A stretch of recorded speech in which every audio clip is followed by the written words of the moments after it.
My beloved, you have been dwelling on the banks of a bitter river, my child, a river formed from the ceaseless current of your own tears. You have felt its cold waters rise, threatening to overwhelm you, its sorrowful tide pulling you out into a vast and hopeless sea of despair.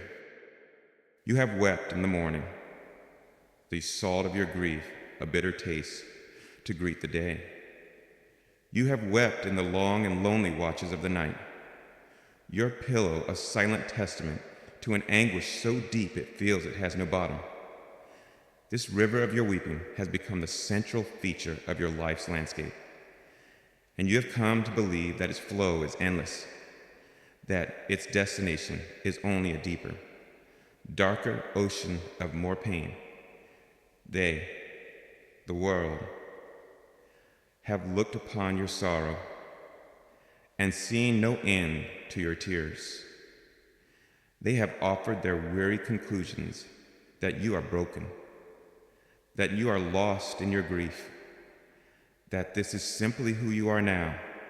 And you, my beloved, in the profound exhaustion that comes from such prolonged weeping, feeling the very substance of your hope being washed away in this sorrowful current, you have begun to believe them.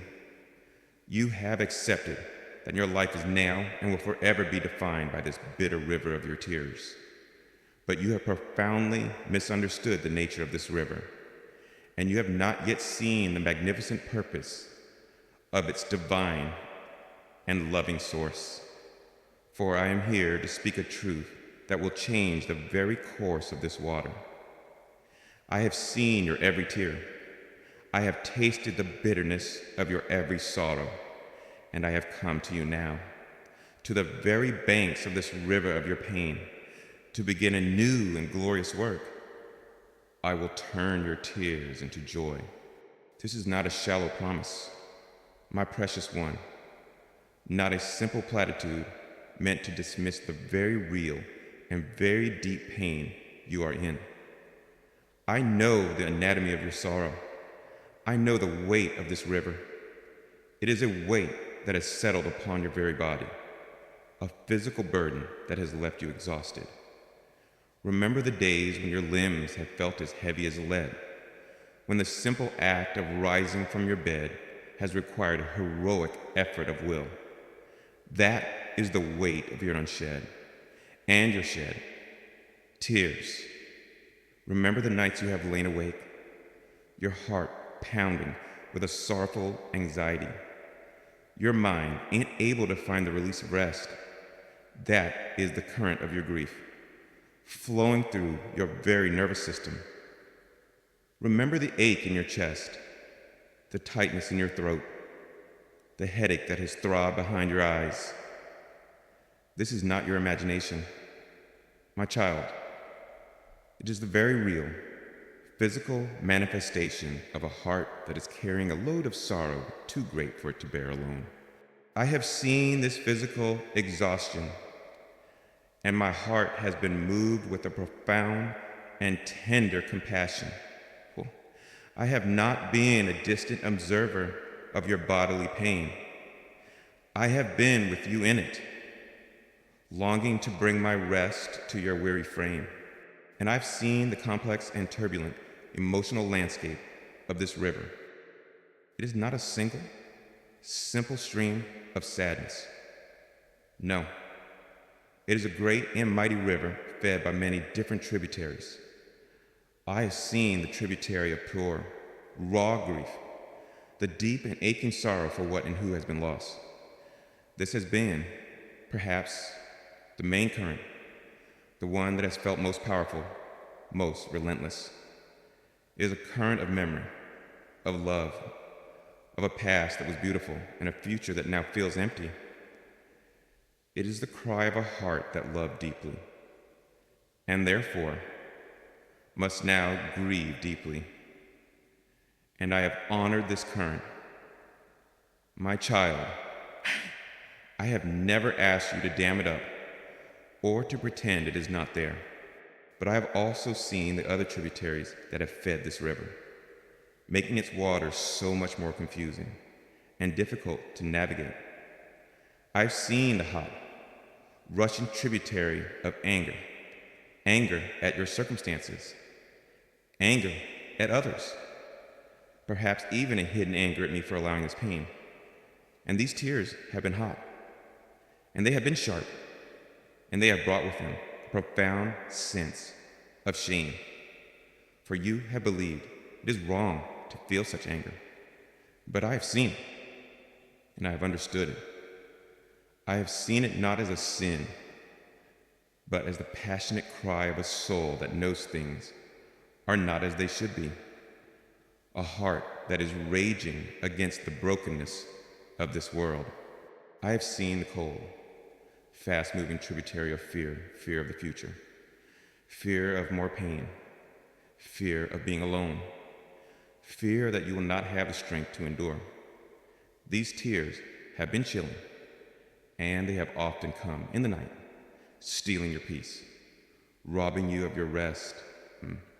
And I have seen these as well, not as a lack of faith, but as the honest expression of a human heart that feels vulnerable and unprotected in the face of a great and menacing storm. And all of a sudden, my child, I have seen the confusing, swirling eddies of guilt and regret, the tributary that whispers, if only you had done something different, if only you had been stronger, wiser, better. These are some of the most bitter waters in the entire river, for they turn your grief inward upon yourself, adding the heavy burden of self-condemnation to the already immense weight of your sorrow. I have seen how you have been tormented by these currents, how you have been caught in their relentless circular pull. And in the midst of all this, my precious one, I have seen the profound loneliness that has been your most constant companion. Your journey on the banks of this river has been a solitary one. The world, as I have said, is afraid of a sorrow that is this deep, this complex. People have offered you their well-meaning, but ultimately shallow advice. They have grown impatient with the length of your mourning, and they have, one by one, often drifted away, leaving you alone with your tears, confirming your deepest fear that no one can truly understand, that no one can truly stay with you in this dark and sorrowful place. This isolation has been a profound part of your pain. For a heart that grieves alone is a heart whose grief is magnified 100-fold. And so, surrounded by the seeming permanence of this river, feeling its immense and complex power, and experiencing the profound isolation of your journey, you have come to believe that this is your final reality. You have despaired. You have believed that your life story is destined to be a sorrowful one, that your heart will never again know the sunlit lands of joy, that you are destined to dwell forever on the banks of this bitter river of your own weeping.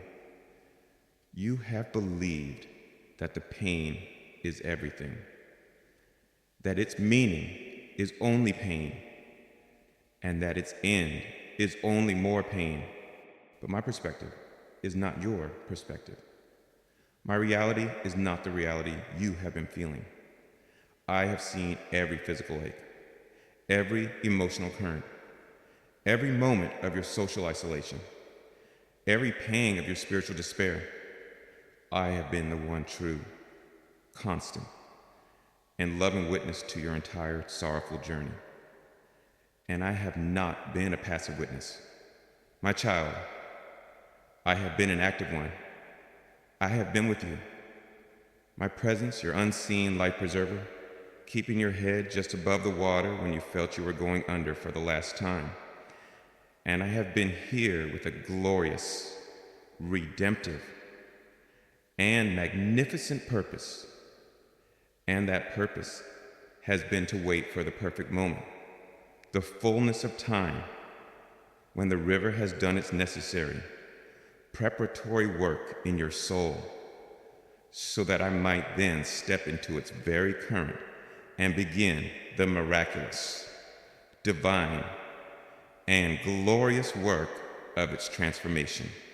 That moment, my beloved, is now the time for the bitter river to flow in its old, sorrowful course is at an end. I am here now as a great alchemist of your heart, as a divine engineer of your soul. I have come to take the very waters of your sorrow and to turn them into a new and glorious substance. I have come to redirect the very flow of your life. The river of your tears has served its purpose. But now, I will turn your tears into joy. Trust me in this. My child, the work of this glorious transformation has already begun. Yes, my precious child, as you stand on the banks of this bitter river of your weeping, feeling that its current is a meaningless flow of wasted pain, I want to draw you into a profound and healing truth about my own heart, about my own perspective. You have believed your tears to be a sign of your weakness, a mark of your defeat, a shameful and private agony that you must endure alone. You have thought that as they fell, they were lost, forgotten, evaporated into an uncaring and empty sky. But you have been looking at your sorrow with the eyes of a broken world, a world that is terrified of authentic emotion. I am here now to give you my sight, to reveal to you how I, your God, have perceived your every moment of grief. For I am the God who sees your tears, and I do not just see them. My beloved, I treasure them in my sight. Your tears are not a wasted water. They are precious and priceless jewels, each one a unique and beautiful testament to your magnificent heart. And I have been the constant, loving witness to their falling, gathering every single one as a treasure to be held in the very coffers of heaven. You must understand, my child, how differently I see from how the world sees. The world is uncomfortable with your tears. It has taught you that weeping is a sign of being out of control, of being unstable, of being a victim. It has urged you to be strong, which in its language means to be stoic, to suppress your sorrow, to wear a mask of unaffected composure. It has treated your authentic grief as an illness to be cured as quickly as possible, a problem to be solved, an awkwardness to be avoided. And this worldly perspective has caused you to feel a profound shame for the very tears that have been a holy and necessary expression of your heart. But I am not the world. I am not afraid of your sorrow. I am not impatient with your mourning. On the contrary, my beloved, I am drawn to the beautiful, powerful authenticity of a heart that has the courage to weep. Your broken heart is not a repulsion to me. It is an irresistible invitation, a wide open door through which my spirit can enter to do its most tender, most intimate, and most profound work of comfort and of healing. Let us first speak of why your tears are so precious to me.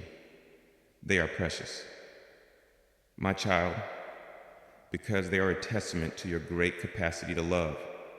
You do not weep for that which you do not love. Your grief is always, on ever, the very measure of your love.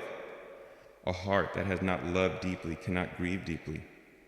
And you, my beloved, you have a magnificent heart, a heart that I myself have created with an immense capacity for love. And when that love has been met with loss, when the object of your deep affection has been taken from you, The tears that flow are a beautiful, though painful, tribute to the reality of that love. They are not a sign of your weakness. They are a sign of your loving strength. When you weep for a person you have lost, you are honoring the love you shared. When you weep for a dream that has died, you are honoring the passion and the hope you invested in it.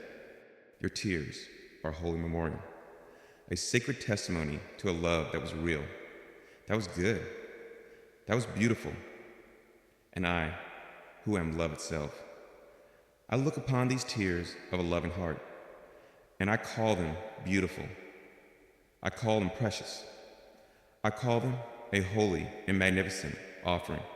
Your tears are also precious to me, my child, because they are a form of the most honest and authentic communication. Words, as I have told you before, can be veils.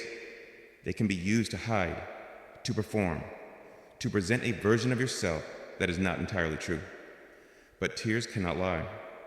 They are the pure, unfiltered, and utterly honest language of the soul.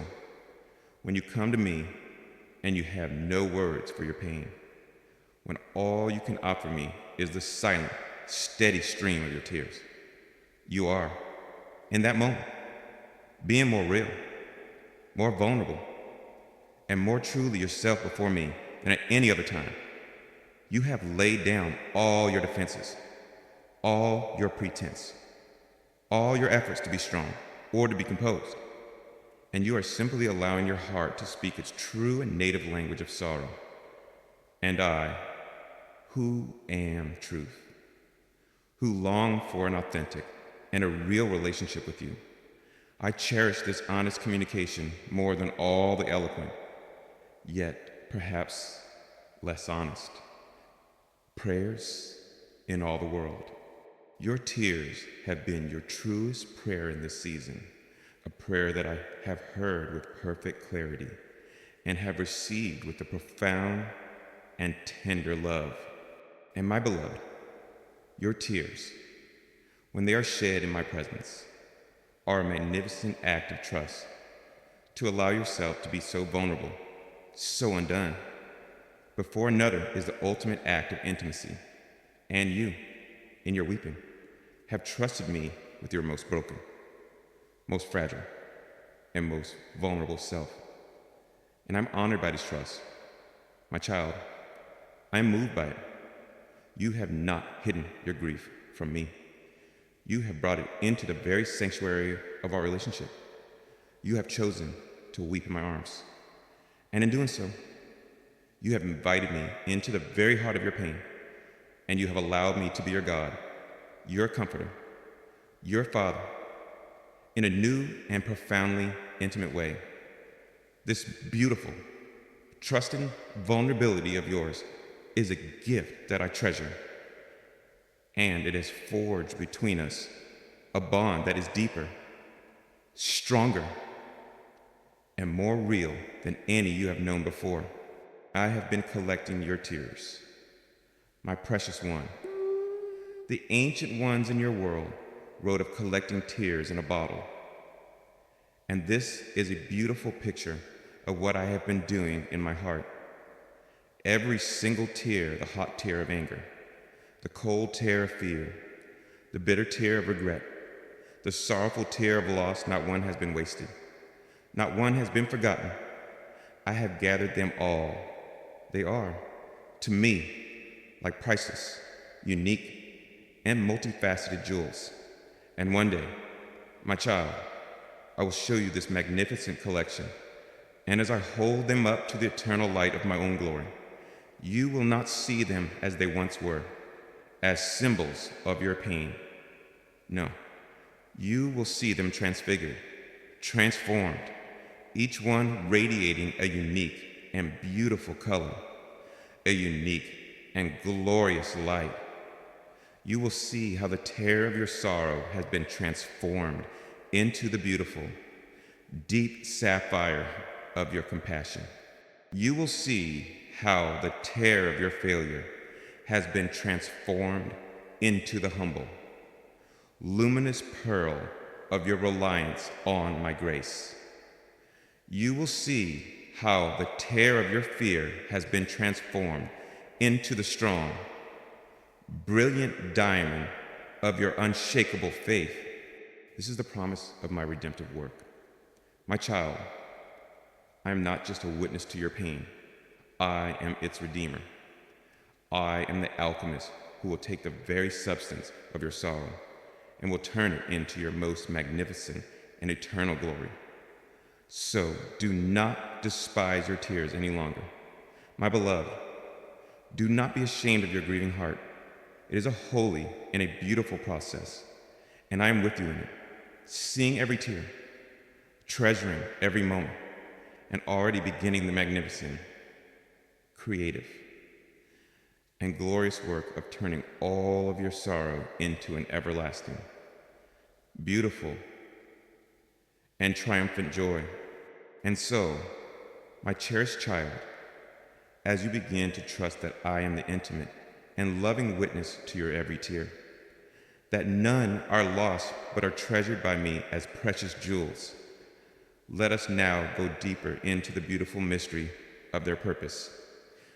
For I am not a passive collector of your sorrows.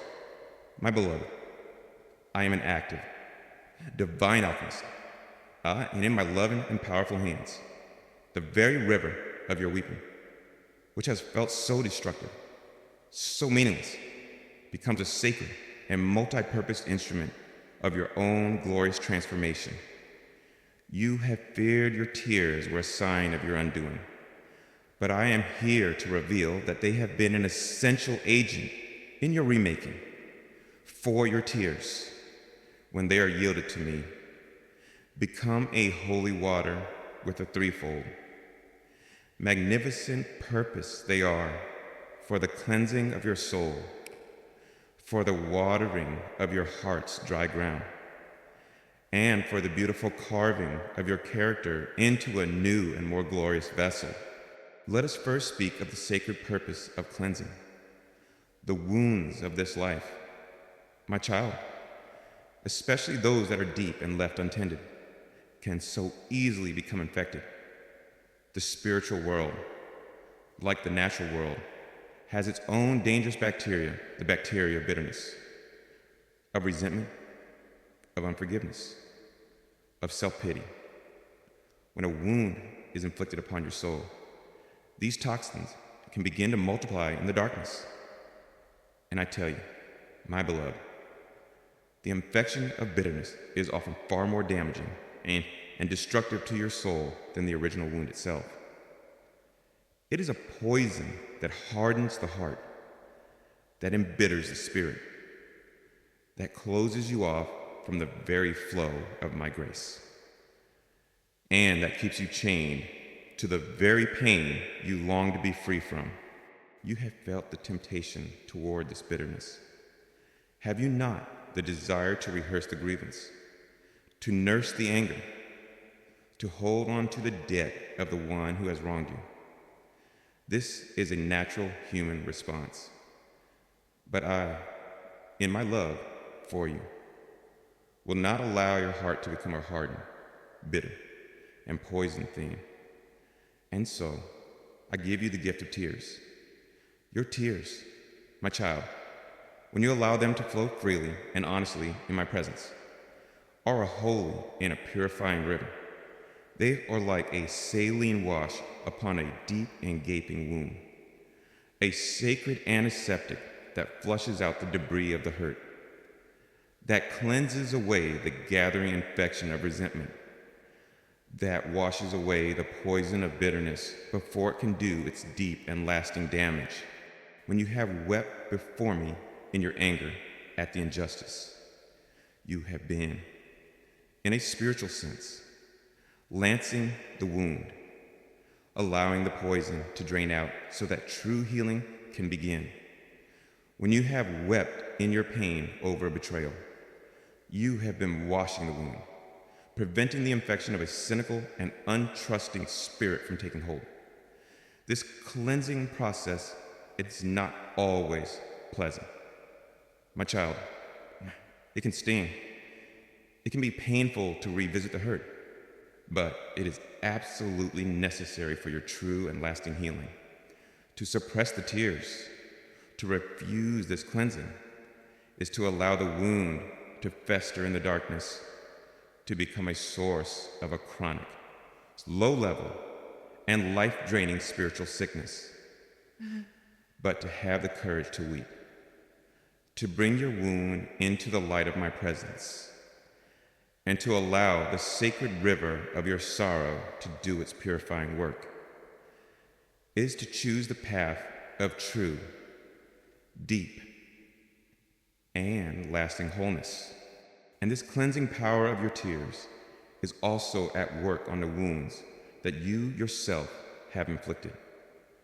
The tears of your own repentance, your sorrow for your own failures and sins are a magnificent and powerful purifying agent. Shame and guilt are a heavy, toxic sludge upon the soul, but your tears of a broken and a contrite heart, they are a divine solvent, a holy water that washes away the stain of your past, that cleanses your conscience, that restores the beautiful, innocent shine to your spirit. Do not be afraid of these tears. My child, they are a gift of my grace, and they are beautiful in my sight. They are the tears that cleanse, that purify, and that open the way for you to receive the fullness of my forgiveness and my restorative love. Now, my beloved, let us speak of the second great purpose of your tears, the watering of the hard ground of your heart. In a long season of trial, of disappointment, of grief, the human heart can so easily become like a parched and sun-baked desert. It can become hard, cynical, and resistant, a ground so compacted by pain that it is unable to receive any new seed of hope, of joy, of life. You have felt this within yourself, perhaps, a certain hardening around your heart, a defensive posture that has kept you safe, but has also kept you barren. But your tears, my child, have been my holy irrigation system. They have been a gentle, persistent, and life-giving rain falling upon the hard, dry soil of your spirit.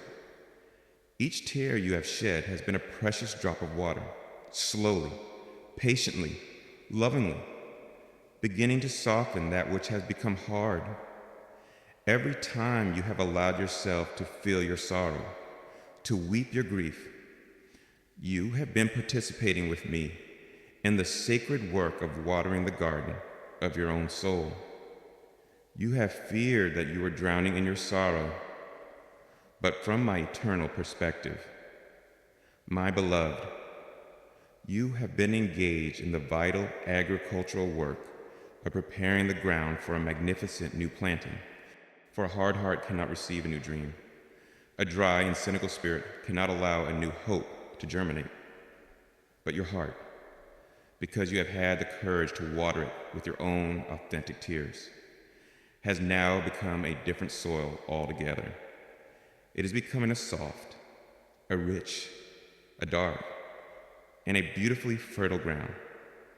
And it is into this very soil, this tear-softened heart, that I, your divine gardener, am now beginning to sow the magnificent, life-filled seeds of your new season, seeds of a joy that is resilient, seeds of a peace that is unshakable, seeds of a purpose that is glorious. The magnificent harvest that is to come in your life, my child, is being made possible by the very river of tears that has flowed from your own beautiful, courageous, and grieving heart. And finally, my precious one, your tears have served the profound and beautiful purpose of carving your character. A smooth, featureless landscape has a certain simple beauty, but it is a landscape that has been carved by the powerful, persistent flow of a great river that possesses a true and breathtaking majesty. The river carves deep canyons, revealing the intricate, hidden layers of the earth, creating a landscape of immense depth, of character, of a history that is written in the very stone. So it has been with the river of your tears upon the landscape of your soul. As it has flowed, it has been carving within you a new and magnificent depth. It has carved the beautiful canyon of your compassion, giving your soul a new and profound capacity to hold the sorrows of others. It has carved the intricate channels of a new wisdom, a wisdom that understands the deep and often painful realities of this life. And it has carved a great and spacious reservoir within your very being, a place where the living waters of my own spirit can now gather in a deep and tranquil pool, a place that can now contain more of me, more of my love, more of my peace than your former, shallower self could have ever held. You have felt, perhaps, that your grief has been hollowing you out. But I tell you, my child, that it has been deepening you. And this new depth, this new capacity, is one of the most beautiful and eternal treasures you have won from your season of sorrow. This, my beloved, is the threefold, sacred purpose of your tears. They have cleansed you. They have watered you, and they have carved you. They have not been a meaningless, destructive force, but my own divine and powerful instrument of your transformation. And because of them, because of the beautiful work they have accomplished, you are now ready, as never before, for the magnificent turning of your sorrow into a new and everlasting joy. And so, my cherished child, having come to understand the sacred and transformative purpose of your sorrow, having seen how the very river of your weeping has been my instrument to cleanse, to soften, and to carve your beautiful soul, the time has now come for the most magnificent part of this divine alchemy. The preparatory work is complete. The vessel has been made ready. And now, I, your loving God, who delight not in the sorrow of my children, but in their joy, I am here to announce a glorious and miraculous turning of the tide. The bitter river of your weeping has flowed for its appointed season, and it has accomplished its holy work.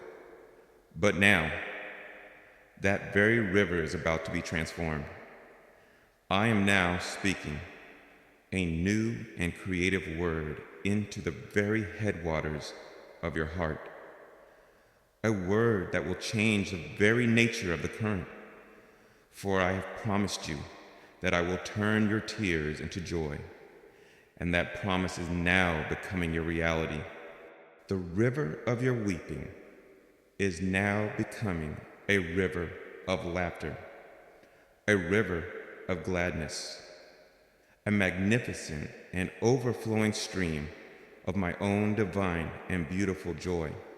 This is the great turning point in the story of your redemption, my beloved. The moment for which your entire season of grief has been a profound and necessary preparation. You have been so accustomed to the sound of your own weeping that you may have forgotten that your heart knows any other song. But I have not forgotten. I am the one who created your heart with an immense capacity for joy, for laughter, for a light and beautiful gladness. And though that capacity has been dormant for a long season, covered by the deep waters of your sorrow, it has not been destroyed. It has, in fact, been deepened. And now, the time for its reawakening has come. I am calling forth the joy that I have planted in you, and it will now begin to spring forth with a new and glorious vitality. What is this new joy that I'm bringing into your life? My child, it is not the shallow, circumstantial happiness of the world. It is not the giddy, often empty, laughter of one who has never known sorrow. No, my beloved, the joy that is now being born in you is a joy of a far more profound, more resilient, and more beautiful quality. It is a joy that has been made wise by sorrow. It is a joy that is profoundly grateful, for it has an intimate knowledge of what it means to live without joy. It is a joy that is deeply compassionate, for it flows from a heart that has been made tender by its own tears. This is a joy that will not be so easily shaken by the storms of a life. Your former happiness may have been like a small, fragile flower, easily withered by the first heat of a trial, easily broken by the first winds of adversity. But the joy that is now growing in your soul is like a great and mighty oak tree, whose roots have been driven deep into the bedrock of my own being by the very storms it has endured. And because its roots are so deep, because the source is in me, and not in the fleeting weather. This joy is a thing of immense and lasting strength. It is a joy that can stand in the midst of a new trial and remain unshaken. It is a joy that can look upon a new sorrow while feeling the pain of it, still maintain a deep underlying current of my own peace, my own quiet and resilient gladness. Begin to experience the return of life, my precious one. That verse, it may feel strange, unfamiliar, a foreign language your lips have forgotten how to speak. After so long in the somber land of truth, a moment of true, unforced, and light-hearted laughter can feel almost like a transgression. I invite you to welcome, my child. I invite you to receive it as a beautiful and holy gift from me. For your laughter is a sound that brings great delight to my own heart. It is the sound of your healing. It is the music of your restoration. It is the beautiful, welcoming sound of the new river of joy that is now beginning to flow through your life. This new joy will also manifest as a new appreciation for the simple beauty of my creation. The very things that were rooted in gray and seen through the veil of your grief now begin to shine with a new and vibrant color. The warmth of the sun, the beauty of the flower, the song of bird, the taste of good food, the comfort of true friendship, all these simple gifts now have the capacity to bring a new profound sense of pleasure, of delight, of a quiet and gratefulness to your spirit. For a heart which plans past conflicts, now see and receive the beauty of the world with a new and wonderful clarity. I am the source of this new joy. My beloved, it is not something you must strive for, but something you must simply receive as you continue to dwell in my presence and to trust in my restorative work. My spirit within you is the very wellsprings of this living water of gladness. And as you continue to turn your heart towards me, as you continue to choose faith over fear, as you continue to rest in my love, you will find this river of joy growing in its volume, in its power, in its beautiful, life-giving flow. The season of your weeping has served its magnificent purpose. It has prepared you. It has deepened you. It has made you ready. And now, that season is giving way to a new and more glorious one. The bitter river of your tears is being transformed by the magnificent, alchemical power of my love into a sweet, refreshing, and everlasting river of my own divine joy. This is my promise to you. My child, this is my gift to you. And this is the beautiful, magnificent, and glorious reality that is now beginning to be yours. Your heart has wept its last tear of utter despair, and it will now begin to learn the new and beautiful language of a laughter that is deep, of a gladness that is resilient, and of a joy that will be your strength and your song for all your days to come. And so, my cherished child, with the glorious promise of a new river of laughter and of joy now echoing in your spirit, the moment has come for you to understand your own beautiful and powerful role in this magnificent transformation. For I am not a God who desires my children to be passive recipients of my grace, but active, joyful co-laborers with me in the beautiful work of their own becoming. You have understood that I have the power to turn your tears into joy. But now, I desire to teach you the sacred art of how you can cooperate with this divine alchemy, how you can participate in this miraculous turning of the tide. The invitation, my beloved, is to move from a posture of passive weeping to one of active, faith-filled sowing. For I am here to tell you that your very tears, when they are offered to me in faith, become the precious and potent seeds from which a magnificent harvest of joy will most certainly spring forth. This, my child, is the holy art of sowing in tears. You must first understand the great and foundational principle of my kingdom, the principle of the seed. In the natural world, I have created a seed, in order to bring forth new life, must first be released. It must fall to the ground. It must be buried in the darkness.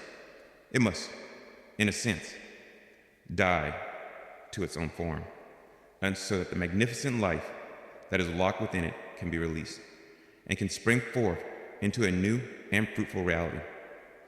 So it is with the things of the Spirit, the sorrows of your life. The very tears that have fallen from your eyes are like precious and potent seeds. They contain within them the very life force of your deep love, your passionate heart, your authentic experience. And as long as you cling to this sorrow, as long as you hold on to your grief in the isolation of your own heart, that seed remains what it is, a seed. A thing of potential, but not of fruitfulness. But the moment you choose to release that sorrow, to yield that tear to me, you are engaging in the sacred act of planting. You are taking the seed of your pain and you are placing it into the rich, fertile, and life-giving soil of my own loving, powerful, and redemptive presence. You are entrusting it to me, the divine gardener, who alone knows how to take that which has been born of your pain and to cause it to germinate, to sprout, to grow, and to ultimately bring forth a magnificent harvest, not of more sorrow, but of a new and resilient joy. This is the great and beautiful shift I am inviting you into. My child, it is a shift from passive weeping to active sowing. Passive weeping is what you have known for so long. It is to be overwhelmed by your sorrow, to feel yourself to be its victim, to believe that your tears are a pointless, endless, and destructive flow, and this kind of weeping, if it is not yielded to me, can indeed lead to a deeper despair, to a harvest of bitterness, and of a heart that is forever defined by its loss. But active sowing in tears is an entirely different reality. It is an act of profound and courageous faith. It is to feel the full, authentic weight of your sorrow, to allow the tears to flow, but to do so with a new and holy intention. It is to weep, not into the empty air of a meaningless void, but to weep, consciously and with purpose, into the very hands of your loving Father. It is to take each tear as it falls and to say in your spirit, Father, I give you this tear. I give you this ache. I give you this pain. I plant it now as a seed into the good soil of your faithfulness, and I trust you, the Lord of the harvest, to take this very seed of my sorrow and to bring forth from it, in your perfect time, a beautiful and glorious harvest of joy. This, my beloved, is a prayer of immense power. It is a declaration that you will not allow your pain to be wasted. It is a statement of your profound belief that I am a God of redemption, a God who can take the very thing that the enemy meant for your destruction and can turn it into a source of your greatest blessing. It is the ultimate act of cooperation with my restorative, new making power as you learn to practice this holy art of sowing in tears. Your very experience of grief will be transformed. It will no longer feel like a pointless suffering. It will now be imbued with a profound sense of purpose, of hope, of a joyful and sacred anticipation. You will know that even as you are weeping, you are also planting. Even as you are experiencing the pain of the present, you are participating with me in the creation of your joyful future. The grieving process is no longer just an ending. It has become a magnificent, purposeful, and powerful new beginning. And after you have sown the seed of your tear, my child, you are then invited into the beautiful practice of watering that seed with your faith. This means choosing to believe in the harvest before you can see it. It means, in the very season while the ground of your life may still appear barren, to begin to thank me for the joy that you know is coming. It means to speak my promises of joy, of laughter, of restoration over your own life, to water the unseen seed with the life-giving words of my own truth. This act of faith, of hope, of grateful expectation is the very water that will nourish the seed you have planted and will accelerate its miraculous growth. And finally, my beloved, you are invited to trust me, the gardener, with the timing of the harvest. A seed, once planted, must have its season in the dark earth. Do not be discouraged if the joy does not spring forth overnight.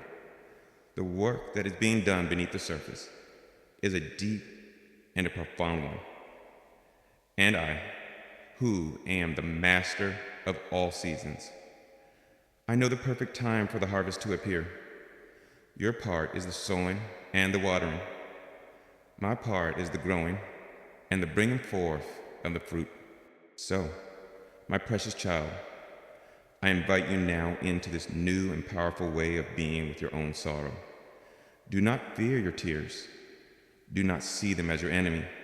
See them, instead, as your most precious seeds, and learn the sacred, beautiful, and life-altering art of sowing in tears. Offer every one of them to me.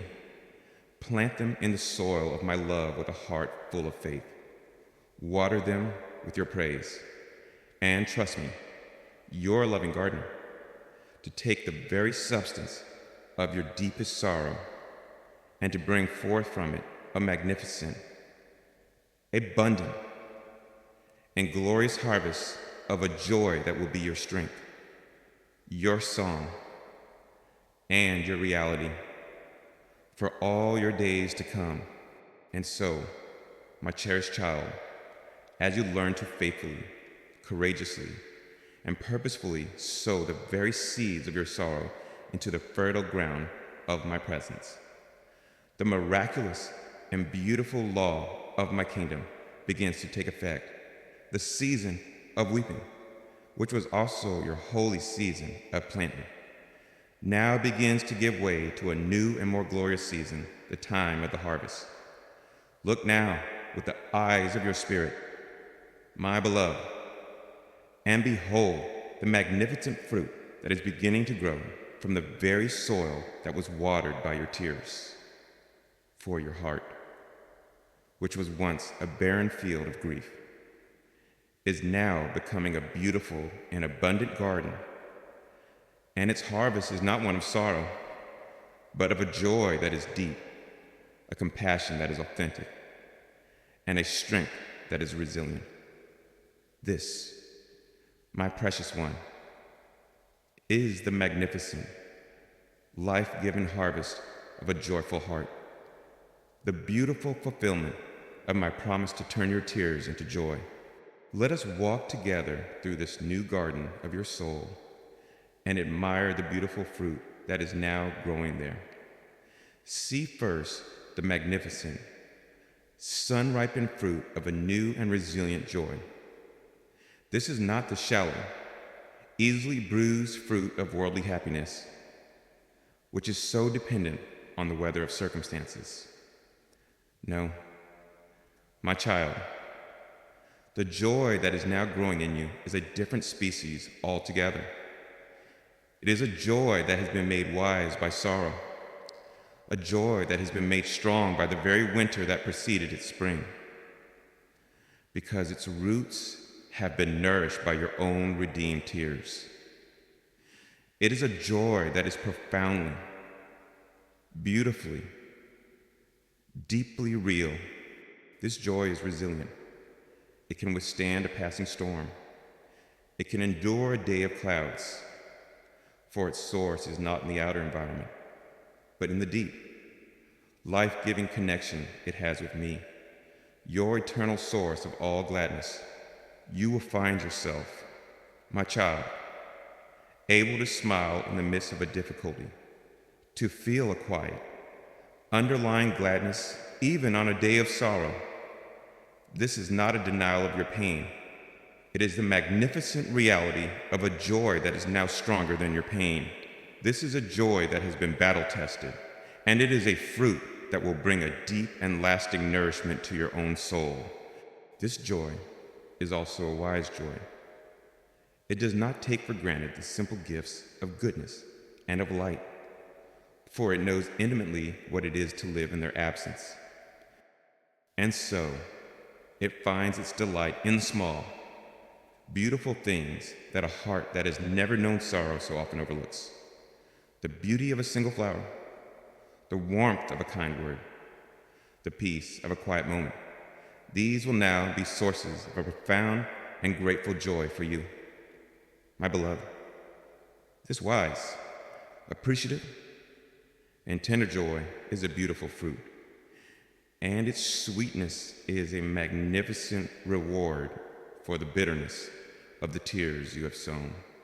And now, my beloved, behold the second great fruit in this harvest of your heart, the beautiful, life-giving fruit of an authentic compassion. This, perhaps, is the most glorious of all the transformations. For the very pain that once so isolated you, the very grief that made you feel so alone, has now been transformed into a magnificent bridge of empathy that connects your heart to the hearts of all who suffer. You have been through the fire of your own great loss, and you have emerged with a heart that is not hardened, but has been made exquisitely, beautifully tender. You are now a wounded healer, my precious one, a soul that has been uniquely and powerfully equipped to be an instrument of my comfort in a broken and hurting world. Your own tears have taught you the sacred language of sorrow, and you can now listen to the pain of another, not with the distant ears of a stranger, but with the understanding heart of a fellow traveler. Your own journey through the darkness has given you a credibility, an authenticity that makes your hope a believable, tangible thing to those who are still lost in their own night. The very thing that was your greatest pain has now become the source of your most powerful and beautiful ministry.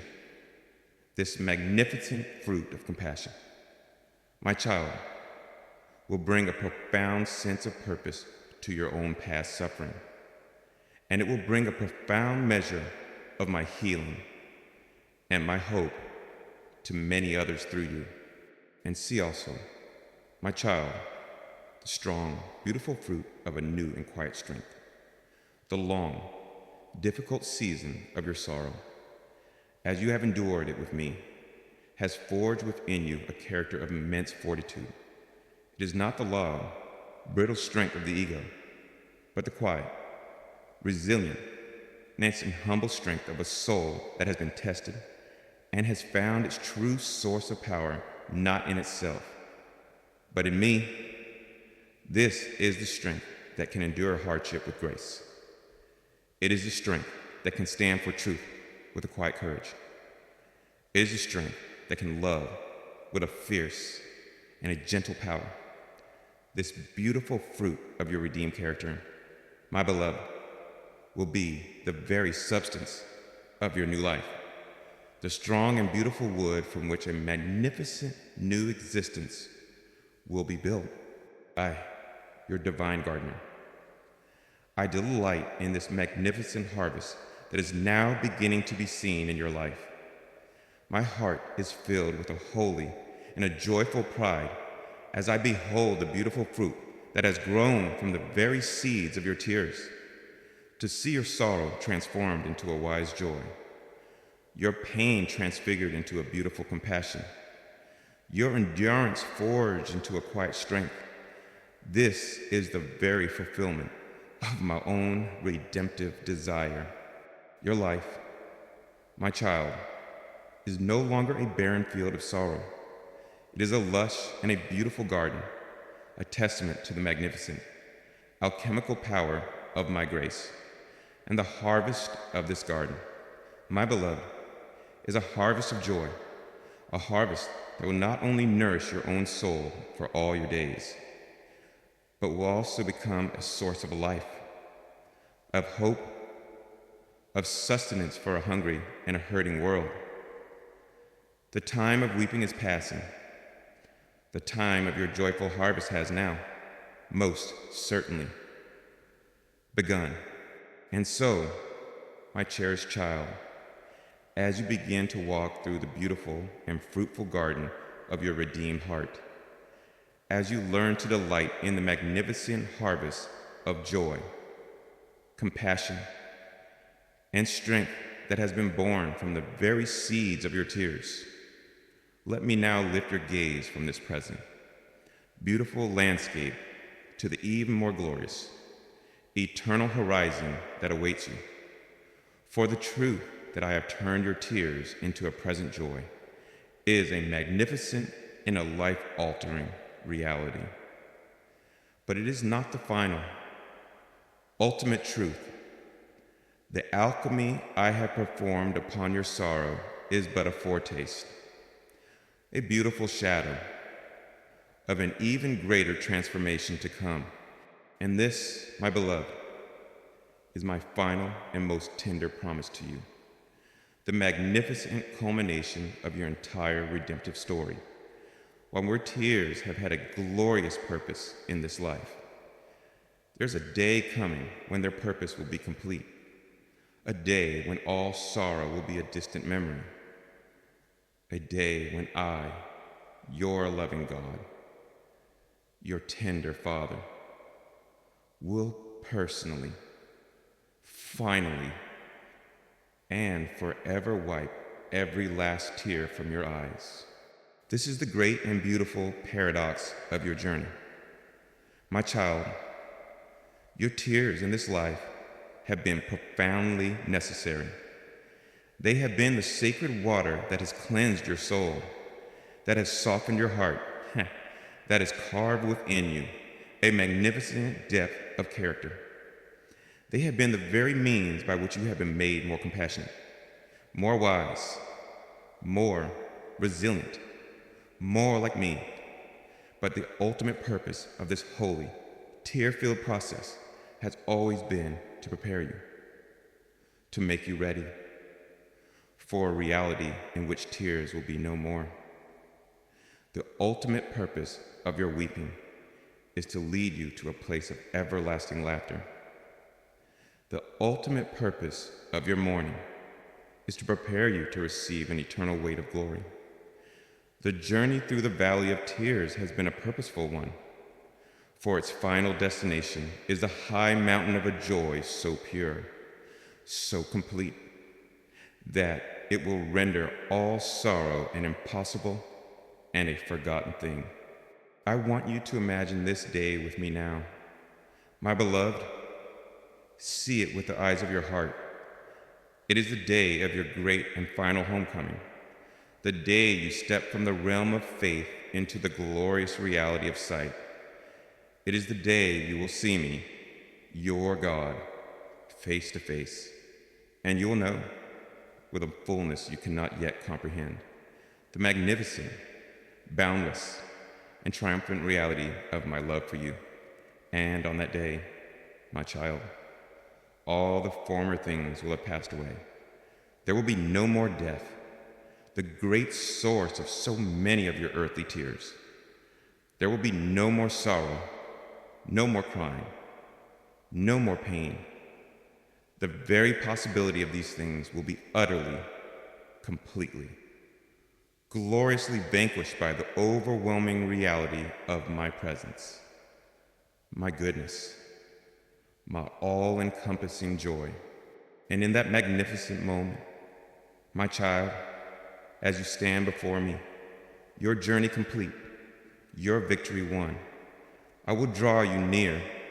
I will look into your beautiful, battle-tested eyes, the very eyes from which the bitter river of your sorrow once flowed, and with the hands that formed the universe, the very hands that were pierced for your redemption, I will perform my final, most intimate, and most tender act of healing. I will gently, lovingly, personally wipe away every last tear. I will wipe away the tear of your great loss, for in that moment, you will be reunited in a perfect and an eternal fellowship with all who are mine, and you will understand with a glorious clarity the beautiful, redemptive purpose in every separation you have ever endured. I will wipe away the tear of your past failures, of your shame, for you will be standing before me, clothed not in your own righteousness, but in a garment of such pure, brilliant, and holy light that the memory of your own sin will be but a distant, forgiven shadow, utterly consumed by the magnificent radiance of my grace.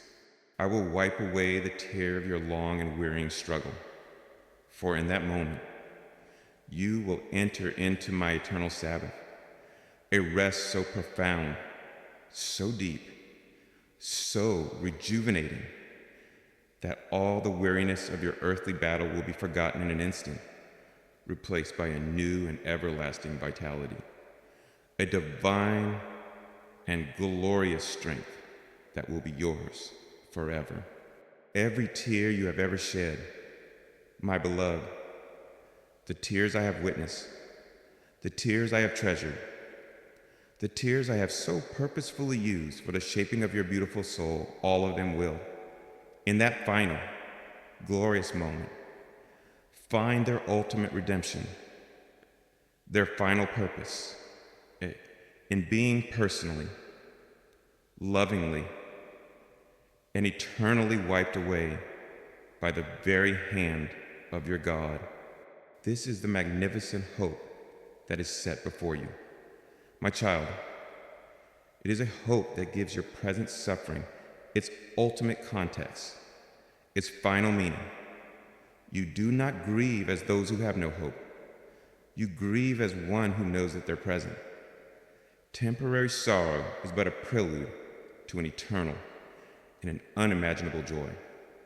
You can weep your tears freely now, knowing that they are not wasted, knowing that they are serving a profound and beautiful purpose in your becoming, and knowing with an absolute and an unshakable certainty that they will not be your final reality. Your final reality is joy. Your eternal destiny is laughter. Your everlasting home is a place where every wound is healed, every sorrow is comforted, and every single tear is wiped away. So, my beloved, when the river of your sorrow flows, yield it to me. When you must sow in tears, do so with a heart that is filled with a certain hope of the joyful harvest that is to come. And when the pain of this life seems overwhelming, lift the eyes of your spirit to this glorious future reality, to this magnificent and certain promise.